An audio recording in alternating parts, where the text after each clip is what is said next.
Go for the next question is over here. राज्यसेवा 2018चा प्रश्न स्क्रीनवर. Choose the option which is a synonym of the word. शब्द काय आहे बघा. विसिसिट्यूड शब्द आपल्याला व्यवस्थित म्हणता येतो का बघा. Vicissitude in the given sentence. MPSCचा प्रश्न. Life is a full of vicissitude both highs and lows. मित्रांनो उत्तर काय असावं. तुमचं लॉजिक काय चालतं. ॲब्सर्डिटी शब्द दिलेला आहे, हा शब्द आपल्याला माहिती पाहिजे. व्हेरिएबिलिटी हा शब्द दिलेला आहे. स्टॅबिलिटी हा शब्द दिलेला आहे. मोनोटोनी हा शब्द दिलेला आहे. शब्दांचे उच्चार मित्रांनो करता येणं हे सुद्धा कसब आहे. विसिसिट्यूड. विसिसिट्यूड हा शब्द आहे, हा शब्दाचा त्याने सिनोनिम विचारलेला आहे. कमाल. प्रश्नाकडे बघितल्यानंतर मित्रांनो हा शब्द अगदी आपल्याला नवीन वाटू शकतो. ओके. तर हा शब्द तुम्हाला फिजिक्समध्ये कुठेतरी तुम्हाला दिसतो की जो दोलक असतो, दोलक जो लंबायतन होत असतो, इकडे तिकडे जात असतो, त्यावेळेला हा शब्द वापरला जातो. आणि त्याला समानार्थी शब्द, हलणारी जी गोष्ट असते, जी स्टेबल नसते, त्याला म्हटलं जातं मित्रांनो विसिसिट्यूड. आणि विसिसिट्यूडला तुम्हाला समानार्थी शब्द पाहिजे असेल तर या ठिकाणी दिला आहे बघा. व्हेरिएबिलिटी.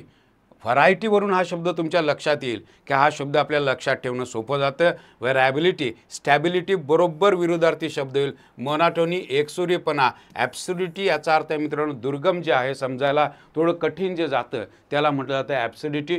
त्यामुळे लक्षात घ्या की अशा पद्धतीचे शब्द आपल्याला बघावे लागतील आणि अशा शब्दांची आपल्याला तयारी करावी लागेल. Go for the next one. See this. Ailing हा शब्द दिलेला आहे. Select the most appropriate synonym of the given word. Okay. ailing. Okay. penniless, destitute, humble or unwell. काय उत्तर असावं मित्रांनो. तुम्ही थोडासा विचार करून सांगा. ailing म्हणजे काय. What is ailing. तर हा शब्द तुम्हाला दिसतो तो मेडिकलमध्ये हा शब्द मित्रांनो वापरला जातो. एलनेस किंवा एलिंग. ओके. जसं एखादं जे दुखणं असतं त्या दुखण्याला हा शब्द वापरला जातो मित्रांनो. एलिंग. एल म्हणजे दुखणे. जसं डोकेदुखी आहे, गुडघ्यात कळ आहे, त्यावेळेला मित्रांनो हा शब्द वापरला जातो. दुखणे अशा अर्थानं वापरला जातो. एलिंग हा शब्द वापरला जातो. पेनिलेस. मित्रांनो पेनिलेसचा अर्थ आहे मित्रांनो असा माणूस की जो अगदी गरीब आहे, ज्याच्याकडे पेनीसुद्धा नाही आहे, म्हणजे दमडीसुद्धा नाही. डेस्टिट्यूड याचा अर्थ आहे मित्रांनो अगदीच गरीब आहे, दारिद्र्यात पिचलेला. हंबल म्हणजे नम्र. आत्ता जे बोललो होतो ते मित्रांनो तुमच्या लक्षात येईल. अनवेल. अनवेलचा अर्थ तुम्हाला कळू शकतो. एलिंग म्हणजे दुखणं आणि दुखणं असणारा माणूस हा अनवेल असतो. That is Y option D is the correct one. मित्रांनो सेशन अटेंड करत असाल तर एक वही आणि पेन तुमच्याकडे असणं खूप गरजेची गोष्ट आहे. का these are the all words will be repeatedly asked in the exam. So you must be aware of all such words. These are the common words generally asked in the exam. So you must take this all the notes of all these words. You write down this all the words in your notebook. You repeat it again and again, and then you will have a comfort to answer the question in the exam. Go for the next one. प्रश्न काय आहे बघा. समाज कल्याण TCSचा मुद्दाम प्रश्न घेतलेला आहे कारण हा जो शब्द आहे बऱ्याच परीक्षांना विचारला गेलेला आहे. फॅब्रिकेशन हा शब्द आपल्याला दिसतो बाबा. फॅब्रिकेशन आपण ऐकलेला आहे, पण याला समानार्थी शब्द काय वापरता येईल. Falsehood is there, clothes is there, fact is there, gossip is there. What is logic that you can go for the option for this question. Fabrication. You need to give the appropriate synonym over here. A, B, C, D. 4 options तुमच्या सोबत आहेत. Clothes is there, fact is there, gossip is there, or falsehood is there. Yes.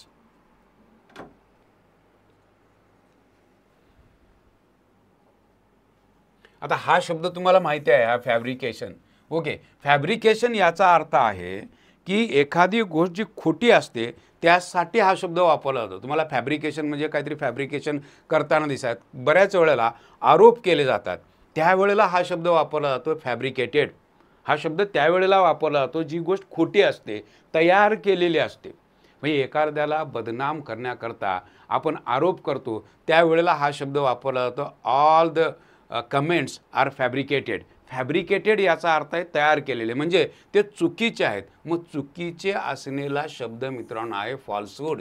So you need to go for this option. Falsehood is there, clothes is not there, fact, gossip यातलं काहीच येणार नाही. Fabricated हा शब्द वापरला जातो म्हणजे एक शब्द किती वेगवेगळ्या अर्थानं वापरला जातो. आपल्याला फक्त फॅब्रिकेशन म्हणजे आपल्याला एखादं शॉप दिसू शकतं की ज्या ठिकाणी फॅब्रिकेशन चाललेलं आहे, पण इथं मात्र या ठिकाणी फॅब्रिकेशनचा अर्थ फॉल्सहूड असा होतो. वाचन थोडंसं आपलं असेल तर अशा पद्धतीच्या प्रश्नांची उत्तरं तुम्ही अगदी सहज पद्धतीनं देऊ शकता. Yes. Go for the next one. Now see the statement. Select the most appropriate synonym of the given word. Okay. Follow, neglect, understand, lose or scorn. Follow. Follow या शब्दाला तुम्ही कशा पद्धती वेगवेगळ्या अँगलने एक शब्द असू शकतो. ते वेगवेगळे अँगल जर मला त्या शब्दाचे लक्षात आले तर तिचे उत्तर देताना आपल्याला अडचण येणार नाही. Will you follow me. आता विल यू फॉलो मी याचे वेगवेगळे अर्थ होतील. तुम्हाला समजतंय का? विल यू फॉलो म्हणजे समजणं अशा अर्थाने येऊ शकतं.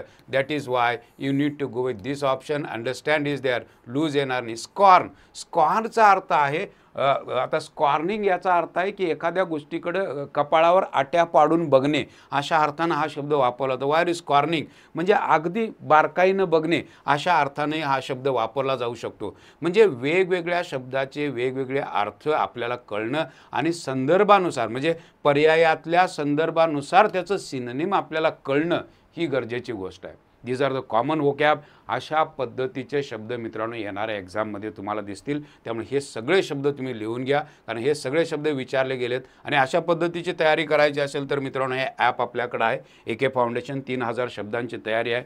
Synonyms, antonyms, one word substitute and all that part has been covered over here. So you can go for this option again. The batch is available just for 49 rupees. You can purchase the batch and you can prepare for a 1 year period. 1 वर्षाची मित्रांनो validity आहे. You just think of this one and you can have the opportunity to be availed. Go for the next one. Select the most appropriate synonym of the given word. Cease.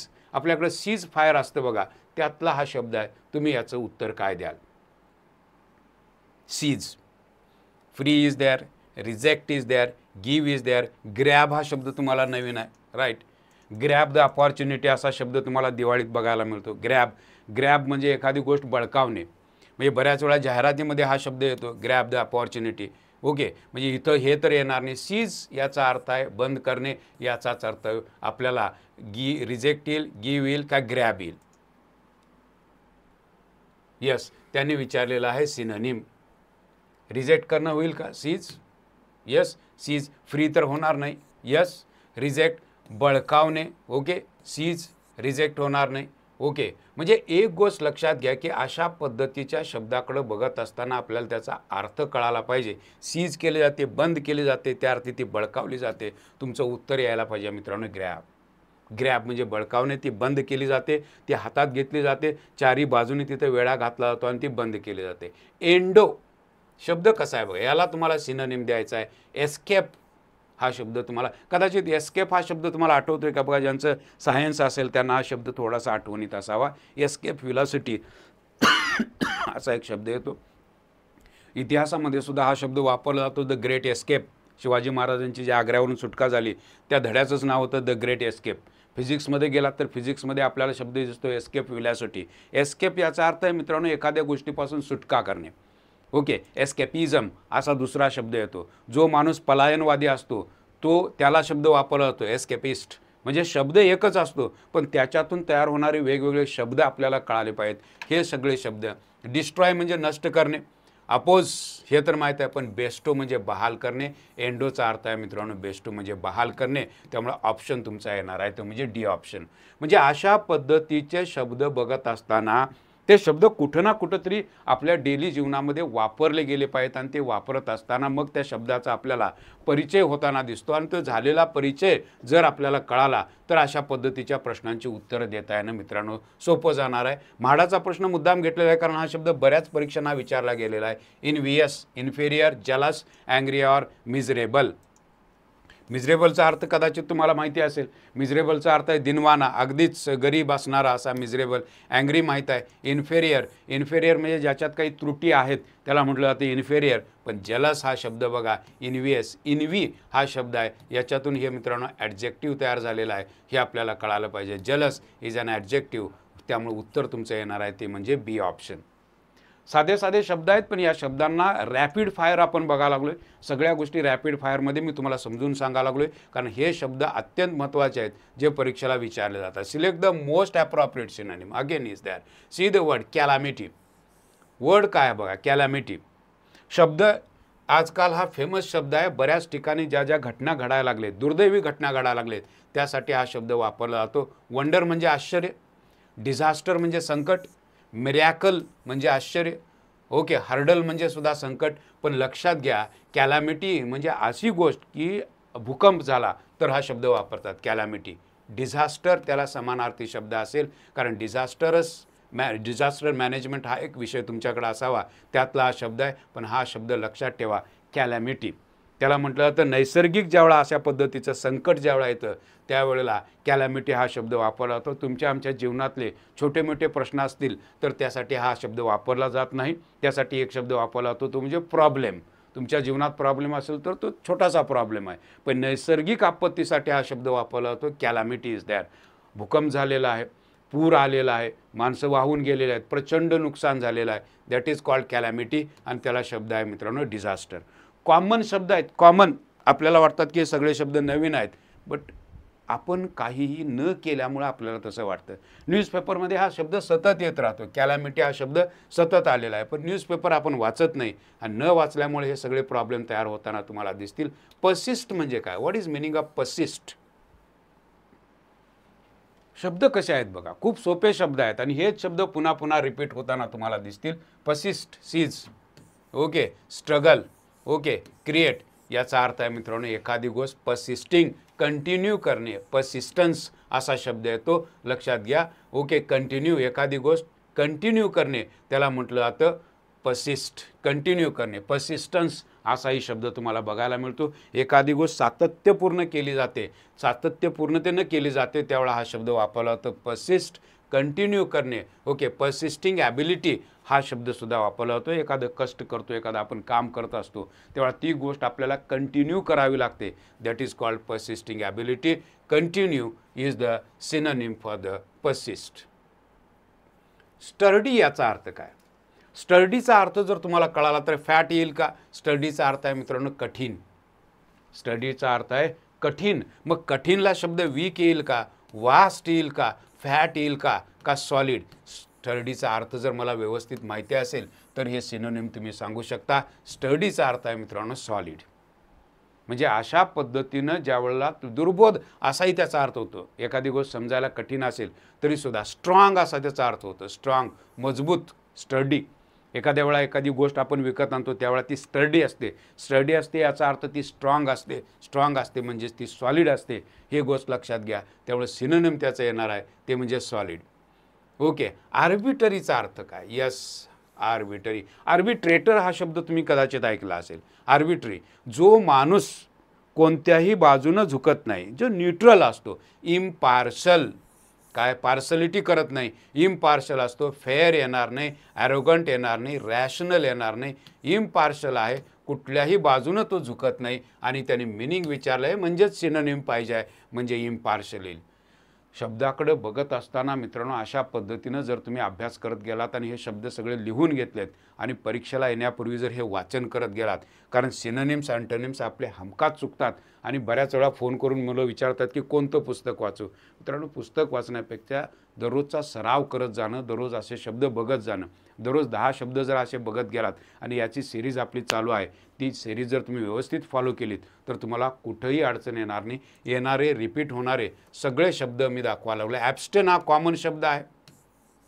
ॲब्स्टेन, okay, refuse, decide, choose और determine. ॲब्स्टेन, च्यापासून दूर जाणे, एखादी गोष्ट नाकारणे. ॲब्स्टेन, सरळ सरळ त्याचा अर्थ होईल चूज होईल का, डिटरमाइन होईल का, डिसाइड होईल का, रिफ्यूज. च्यापासून दूर जाणे, एखादी गोष्टीपासून आपण दूर जातो याचाच अर्थ ती रिफ्यूज करतो. Abstain is a parallel word for the refuse. So you must be aware, common आहे आणि याला प्रेपोजिशन लागतं ते म्हणजे फ्रॉम. हे माहीतच पाहिजे. ॲब्स्टेन फ्रॉम, च्यापासून दूर राहणे म्हणजे ती गोष्ट करायला रिफ्यूज करणे, म्हणजेच त्याचं सिनोनिम आपल्याला सापडू शकतं ते म्हणजे रिफ्यूज. म्हणजे शब्द बघत असताना अशा बघा, वेटरॅन, एखादा माणूस जेव्हा प्रसिद्ध असतो, एक्सपर्ट असतो त्यावेळेला हा शब्द वापरला जातो. ॲमच्युअर येणार नाही, हा माणूस हौशी माणूस आहे, राईट. ओके, ॲप्रेंटिस होणार नाही, नोविस याचा अर्थ आहे नवीन आणि इथं दिलेला आहे बघा एक्सपर्ट, वेटरॅन. म्हणजे शब्द आणि हे कॉमन शब्द आहेत. हे शब्द सतत परीक्षेला तुम्हाला येताना दिसतील. ओके, निष्णात माणूस जो असतो त्याला म्हटलं जातं वेटरॅन. म्हणजे असे शब्द आपल्याला माहिती, एकच शब्द आपल्याला माहिती असतो एक्सपर्ट, आणि त्यासाठी जर जादा एक्सपर्ट असेल तर व्हेरी एक्सपर्ट एवढंच आपल्याला माहिती असतं, पण वेटरन हा शब्द आपण कधी वापरत नाही.